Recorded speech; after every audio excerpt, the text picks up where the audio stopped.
Nous vivons une époque où le poids du quotidien semble écrasant. Il y a une pression constante, un bruit assourdissant autour de nous.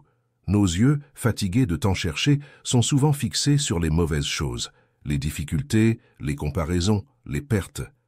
C'est comme si nous étions pris dans un cycle où la joie semble nous échapper des mains comme du sable fin. Combien d'entre vous se sentent ainsi? Peut-être portez-vous un poids sur la poitrine, essayant de dissimuler votre douleur avec un sourire, mais à l'intérieur, tout ce que vous ressentez est le vide. Je veux que vous compreniez quelque chose aujourd'hui, quelque chose qui peut changer votre vie. Il y a du pouvoir à lever les yeux vers le haut, il y a de la force à faire confiance à Dieu, même quand tout autour de vous semble s'effondrer. Quand nous lisons les Écritures, nous constatons que Dieu n'a jamais promis une vie sans défi, mais il a promis d'être avec nous à chaque pas. Et pourtant, même en sachant cela, pourquoi tant d'entre nous permettent-ils à la peur de nous dominer, à l'anxiété de nous paralyser, aux opinions des autres de nous définir? Vous savez, les plus grandes batailles ne se déroulent pas à l'extérieur, elles se livrent en nous. C'est dans le silence de notre chambre, quand les lumières s'éteignent, que les pensées nous attaquent. Vous ne serez jamais assez bon. Vous n'y arriverez pas. Personne ne se soucie de vous. Ces murmures sont comme des flèches empoisonnées, lancées pour nous éloigner de la vérité. Et quelle est la vérité? La vérité est que vous êtes aimés de Dieu, appelés par lui, choisis pour quelque chose de plus grand. Mais il y a un piège. Le monde nous pousse à être autosuffisants. Il nous dit que nous devons tout porter seuls, que nous ne pouvons pas montrer de faiblesse. Ah, combien il est dangereux de tomber dans ce piège. Vous n'avez pas été créés pour lutter seuls. La parole du Seigneur nous rappelle dans le psaume 121, 1, 2, « Je lève les yeux vers les montagnes. D'où me viendra le secours? Mon secours vient du Seigneur, qui a fait le ciel et la terre. » Imaginez maintenant, pendant un instant, que vous vous trouvez face à une montagne. Elle est haute, intimidante, et le chemin est parsemé de pierres. Vous levez les yeux, et vous vous sentez petit, incapable d'avancer. C'est ce qui se passe avec nous face aux défis de la vie. Nous ne voyons que la taille du problème et nous oublions la grandeur de notre Dieu. Mais que se passerait-il si vous changiez de perspective? Et si, au lieu de regarder le problème, vous fixiez vos yeux sur le Seigneur qui est plus grand que la montagne? Permettez-moi d'être clair, lever les yeux ne signifie pas ignorer les difficultés. Cela signifie les affronter avec foi. Ce n'est pas facile, je le sais. Quand tout en vous veut abandonner, il est difficile de faire un pas de plus. Quand les paroles que vous attendiez n'arrivent pas et le soutien dont vous aviez besoin ne se manifeste pas, il est tentant de céder au découragement. Mais c'est précisément dans ces moments que Dieu est le plus proche. Il ne voit pas seulement vos larmes, mais les recueille. Il n'entend pas seulement vos cris, mais il répond. Il ne connaît pas seulement vos luttes, mais il a déjà préparé la victoire. Il y a une histoire dans la Bible qui m'a toujours marqué. Dans Matthieu 14, Pierre vit Jésus marcher sur les eaux. Il eut le courage de sortir du bateau et de marcher vers lui. Pendant un moment, tant que ses yeux étaient fixés sur Jésus, Pierre fit l'impossible. Mais quand il commença à remarquer le vent et les vagues, la peur l'envahit, et il commença à couler. Quelle scène! Beaucoup d'entre nous sont comme Pierre. Nous marchons dans la foi, mais les circonstances nous distraient, la peur nous paralyse, et nous avons l'impression de nous noyer. Si aujourd'hui vous sentez que vous êtes en train de couler, je vous dis, invoquez le nom de Jésus. Faites comme Pierre qui a crié « Seigneur, sauve-moi ». Peu importe à quelle profondeur vous êtes, la main de Dieu est capable de vous atteindre.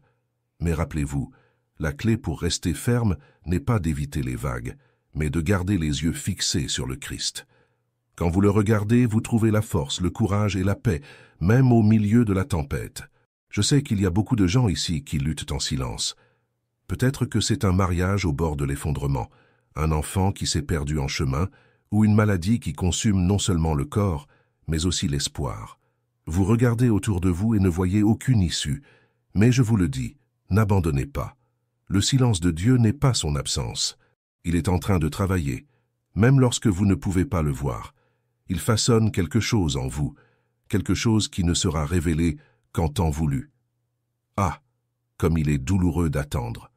Nous voulons des réponses rapides, des solutions immédiates. Mais Dieu ne se déplace pas à notre rythme. Il est le potier, et nous sommes l'argile. Il nous façonne avec patience, en prenant soin de chaque détail. Et parfois, le processus est douloureux. Mais faites-lui confiance, car le résultat sera un chef-d'œuvre. Permettez-moi de vous demander, quelle a été votre montagne? Est-ce la peur de l'avenir, l'insécurité financière, la solitude? Quelle qu'elle soit, je veux que vous preniez aujourd'hui une décision. Ne portez pas ce fardeau seul.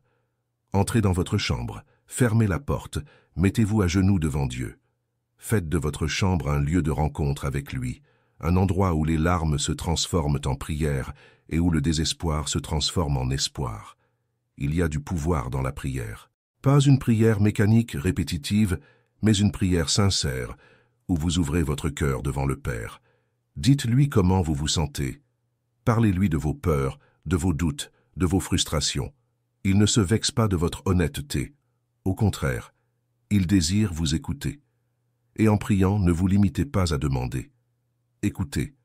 Permettez au Saint-Esprit de parler à votre cœur. Il ne donnera peut-être pas toutes les réponses immédiatement, mais il vous donnera la paix, et cela est plus que suffisant. Aujourd'hui, je veux que vous partiez d'ici avec une certitude. Vous n'êtes pas seul. Dieu est avec vous. Il combat pour vous, et il ne vous abandonnera jamais. Même si tout autour de vous s'effondre, même si les personnes que vous aimez vous ont déçu, il reste fidèle. Fixez vos yeux sur lui. Relevez la tête.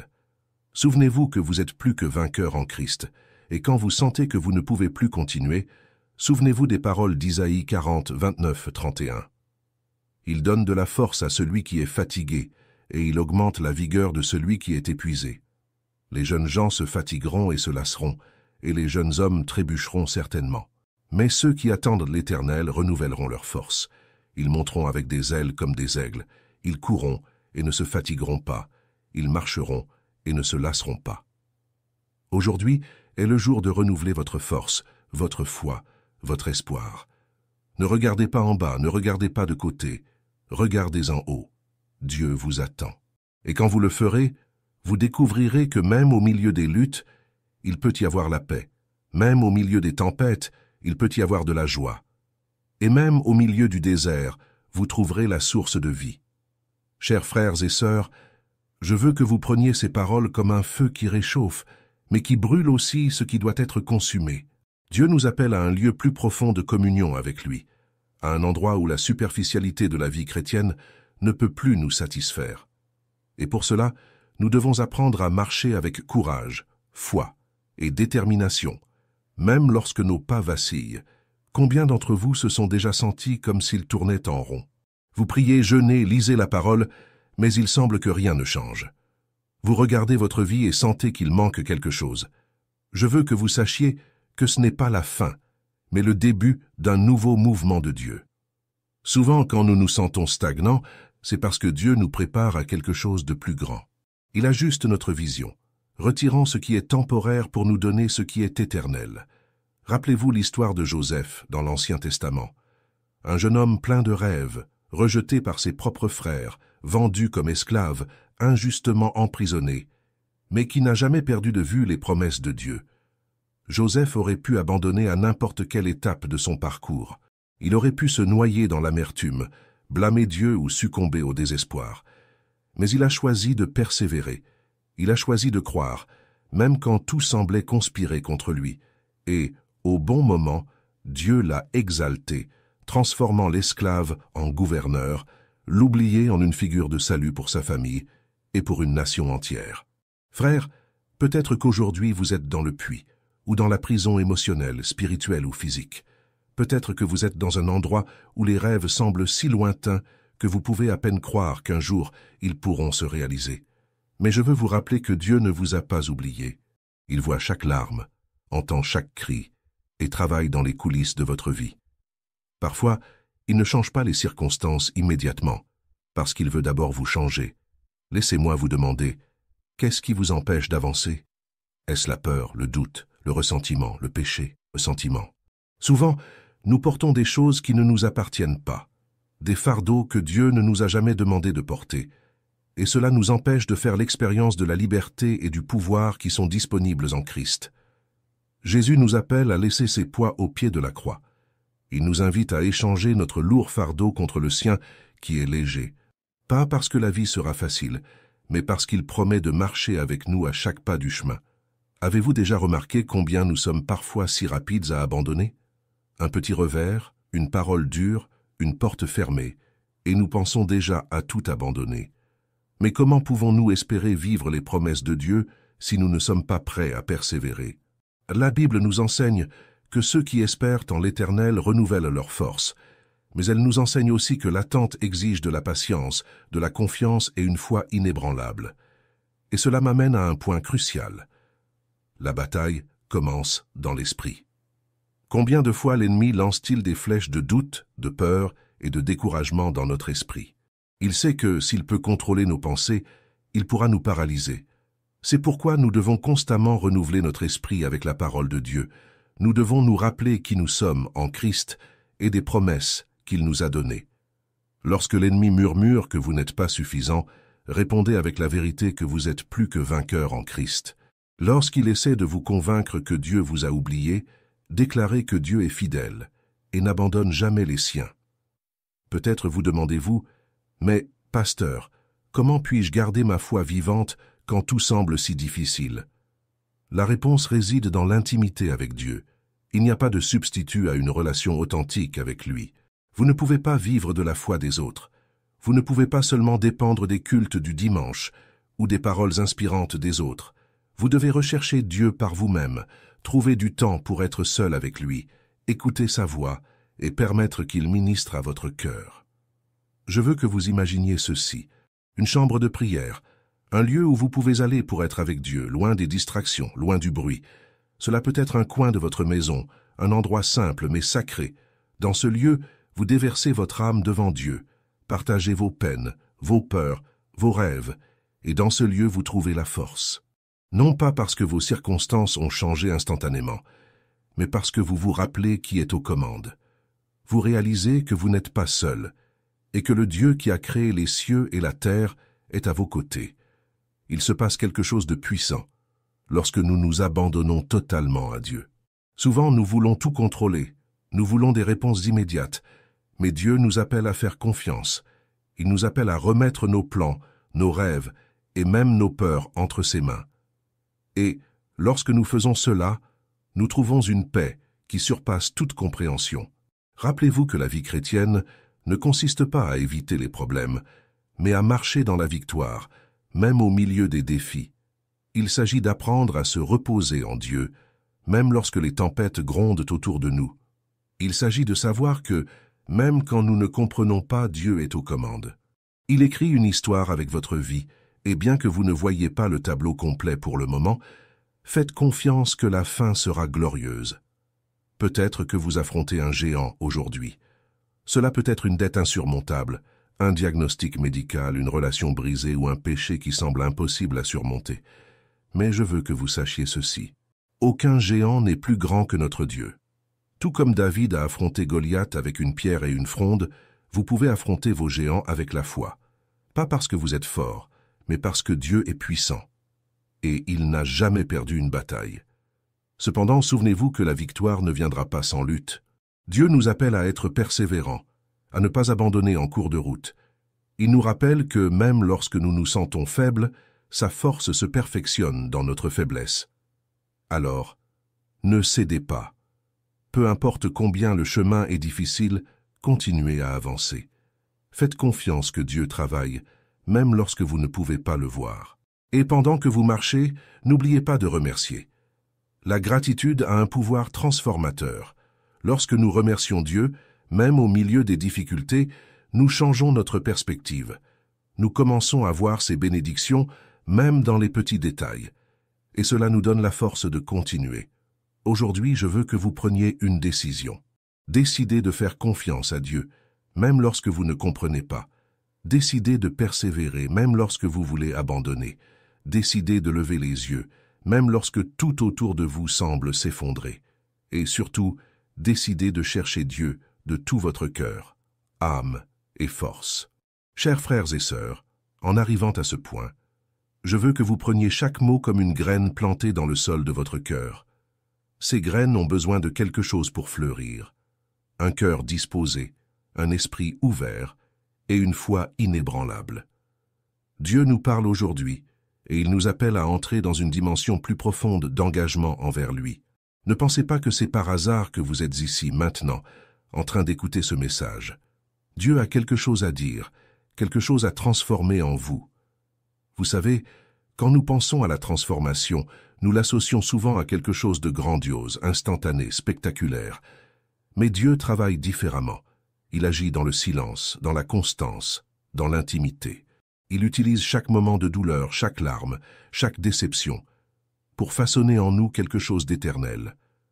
Combien d'entre vous affrontent des luttes aujourd'hui? Des luttes qui semblent infranchissables, des géants qui se dressent devant vos yeux. Peut-être que vous faites face à des défis dans votre santé, dans votre famille, ou même en vous-même. Peut-être que votre lutte est contre un sentiment d'inadéquation, contre un vide qui insiste à hanter votre âme. Ou peut-être que vous menez une guerre spirituelle, essayant de maintenir votre foi vivante au milieu des tempêtes de la vie. Laissez-moi vous dire quelque chose qui peut sembler contradictoire à première vue. Ces luttes ne sont pas là pour vous détruire, mais pour vous renforcer. Oui, le même Dieu qui permet la tempête est celui qui vous donne le bateau. Le même Dieu qui permet le désert est celui qui fournit la manne.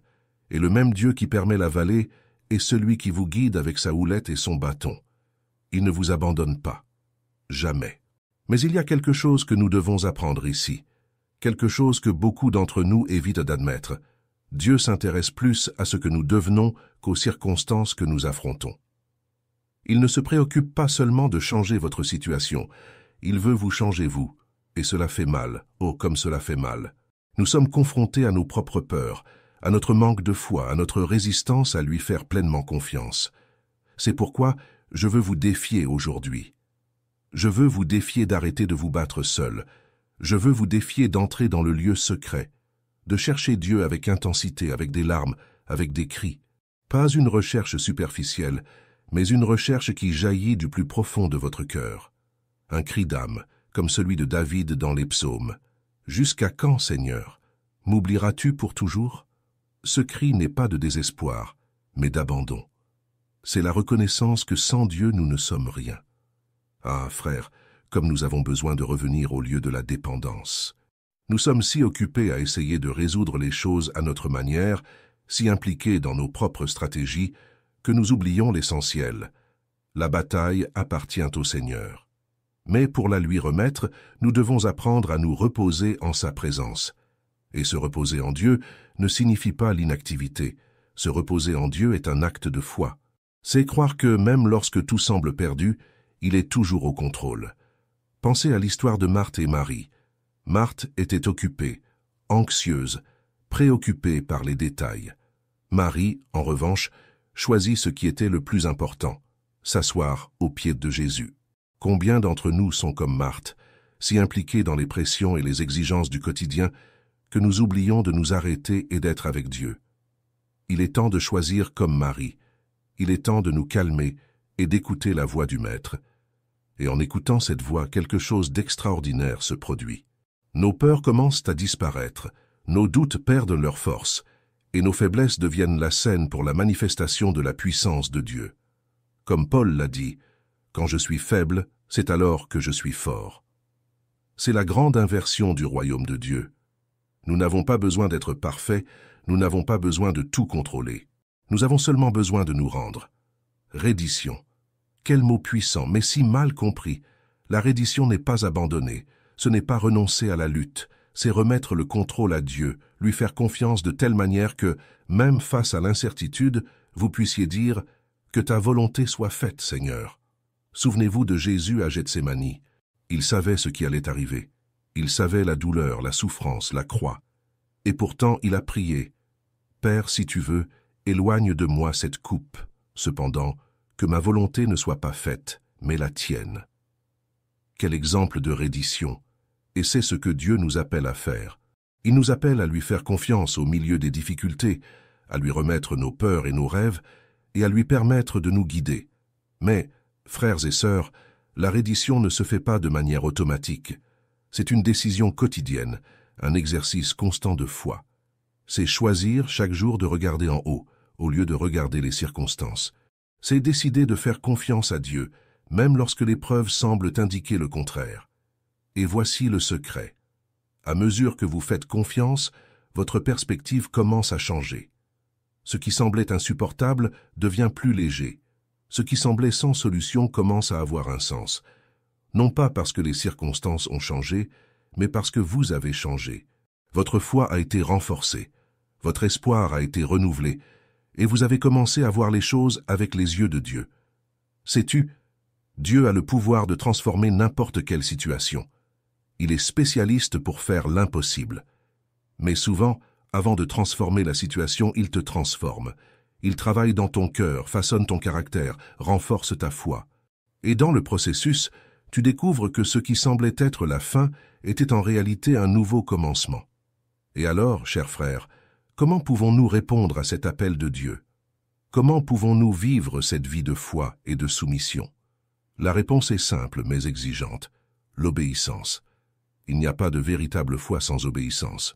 Dieu nous appelle à lui faire confiance, mais aussi à suivre sa direction. Il nous appelle à laisser de côté notre orgueil, notre résistance, et à nous soumettre à sa volonté. Et lorsque nous obéissons, nous découvrons quelque chose d'incroyable. L'obéissance nous mène à la plénitude, pas parce que c'est facile, mais parce que cela nous aligne avec le dessein de Dieu. Et quand nous sommes alignés avec son dessein, nous expérimentons une paix que le monde ne peut offrir. Nous ressentons de la joie, même au milieu des luttes. Nous expérimentons la présence de Dieu d'une manière si réelle que plus rien d'autre n'a d'importance. Aujourd'hui, Dieu t'appelle à un nouveau niveau d'intimité avec lui. Il t'appelle à faire plus confiance, à te rendre davantage, à obéir davantage. Ne laisse pas la peur te paralyser. Ne permets pas au doute de te voler ta joie. Lève-toi, relève la tête et va vers lui. Il t'attend les bras ouverts, prêt à transformer ta vie d'une manière que tu n'as jamais imaginée. Je veux que tu ressentes la profondeur de cet appel à la foi, au don de soi et à la transformation. Ce ne sont pas des mots vides, ce n'est pas un beau discours pour nous réconforter momentanément. Ce sont des mots vivants, chargés de la force du Saint-Esprit, qui nous poussent à l'action, à une vie de plénitude en Christ. Je veux te rappeler quelque chose que nous oublions souvent. Dieu ne cherche pas des personnes parfaites, il cherche des cœurs disposés. Tu peux te sentir petit, insuffisant, comme si tu n'avais rien à offrir, mais cela n'a aucune importance pour Dieu. Ce qu'il veut, c'est que tu dises « oui ». Un « oui » sincère, même au milieu de tes doutes, même au milieu de la douleur. Un « oui » qui laisse la place à son action, qui déclare « Seigneur, je ne peux pas tout seul, mais je te fais confiance ». La question n'est pas combien tu as ou ce que tu peux, mais combien tu es disposé à faire confiance. Pense à Moïse, un homme qui a essayé de se cacher derrière ses limitations, mais qui a été choisi pour libérer une nation. Pense à Gédéon, qui se voyait comme le plus petit de sa famille, mais qui a été appelé à diriger une armée victorieuse.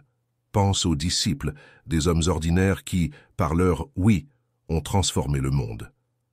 Dieu utilise l'improbable, le faible, l'oublié, car c'est dans notre faiblesse que son pouvoir se manifeste. Et peut-être que tu te demandes maintenant, mais comment puis-je dire oui à Dieu quand ma vie est un chaos? Je te comprends. Il y a des moments où les tempêtes sont si intenses qu'il semble impossible de trouver la force de continuer. Mais c'est justement dans ces moments que le oui devient plus puissant. Lorsque tu choisis de faire confiance à Dieu même sans comprendre, tu plantes une graine de foi qui portera des fruits éternels. Je veux partager avec toi une vérité qui a soutenu mon parcours. Dieu ne gaspille jamais une douleur. Il ne permet pas que nous traversions des épreuves sans but. Chaque larme, chaque nuit d'insomnie, chaque lutte a une signification plus grande. Il nous façonne, nous prépare, nous fortifie, et quand nous comprenons enfin cela, la douleur commence à perdre le pouvoir de nous contrôler. Elle ne disparaît pas immédiatement, mais cesse d'être une fin en soi. Nous devenons participants du processus rédempteur de Dieu, où même la souffrance est utilisée pour quelque chose de plus grand. Peut-être te demandes-tu, mais où est Dieu au milieu de tout cela?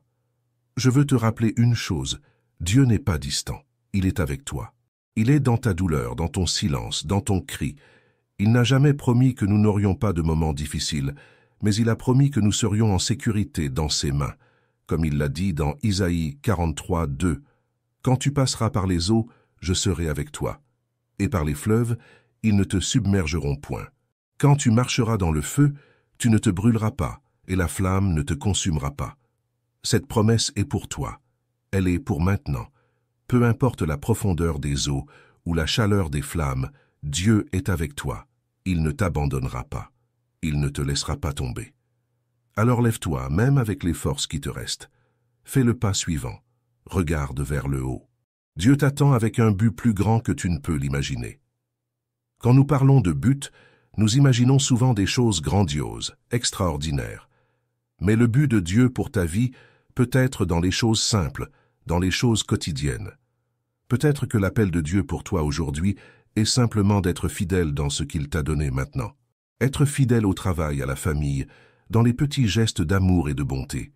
C'est là, dans la fidélité aux petites choses, que Dieu commence à construire quelque chose de plus grand. Et tu sais ce qui est le plus merveilleux? Quand tu te rends complètement à Dieu, il transforme non seulement ta vie, mais aussi les vies autour de toi. Tu deviens un canal de bénédiction, une lumière au milieu des ténèbres, un témoignage vivant du pouvoir de Dieu. Et il n'y a rien de plus puissant qu'une vie qui reflète la gloire de Dieu. Souviens-toi que la marche chrétienne n'est pas une course de vitesse, mais de persévérance. Il y aura des moments où tu te sentiras épuisé, des moments où le chemin semblera trop long. Mais ne renonce pas. Continue de marcher pas à pas, les yeux fixés sur Jésus. Il est l'auteur et le consommateur de notre foi. Il est avec toi à chaque pas, te soutenant, te fortifiant, te guidant. Et lorsque le moment viendra, vous verrez le but de tout cela. Vous verrez comment chaque larme a été utilisée par Dieu, comment chaque bataille a façonné votre caractère, comment chaque oui donné au milieu de la douleur a ouvert des portes que vous n'auriez jamais imaginées. Vous verrez qu'il valait la peine de faire confiance, qu'il valait la peine de persévérer, qu'il valait la peine de dire oui. Je veux conclure ce message avec une invitation, pas pour que vous fassiez quelque chose d'extraordinaire, mais pour que vous preniez une décision simple et puissante. Faites confiance à Dieu. Ayez confiance en ses plans, même lorsque vous ne les comprenez pas. Faites confiance à son amour, même lorsque vous ne le ressentez pas. Faites confiance à sa fidélité, même lorsque tout autour de vous semble incertain. Parce que Dieu est bon. Il est fidèle. Et il ne faillit jamais. Aujourd'hui, en sortant de cet endroit, emportez cette vérité dans votre cœur. Vous n'êtes pas seul. Dieu est avec vous, et il vous conduit vers quelque chose de plus grand. Peu importe où vous êtes en ce moment, peu importe la difficulté de vos circonstances, souvenez-vous que le meilleur de Dieu est encore à venir. Et lorsque vous atteindrez la fin de ce voyage, lorsque vous regarderez en arrière et verrez tout ce que Dieu a fait, vous pourrez dire avec une pleine conviction, « Il valait la peine de faire confiance, il valait la peine d'attendre, il valait la peine de dire oui au Seigneur. » Que Dieu vous bénisse, vous garde et vous fortifie à chaque étape du chemin. Partagez cette vidéo bénie pour qu'elle puisse toucher et aider d'autres personnes comme vous et moi. Vous voulez approfondir encore plus votre foi et votre prière? Téléchargez notre e-book exclusif sur comment renforcer votre spiritualité de nos jours. Le lien est dans les commentaires ci-dessous. N'oubliez pas de cliquer sur le bouton s'abonner si ce n'est pas encore fait. Merci beaucoup du fond de mon cœur de faire partie de notre communauté de foi. Si vous souhaitez soutenir un peu plus notre chaîne, envisagez de devenir membre de notre chaîne. Je laisse ici 2 autres vidéos pour que vous puissiez continuer votre voyage spirituel et votre croissance dans la foi. Merci et que Dieu bénisse tout le monde. À bientôt.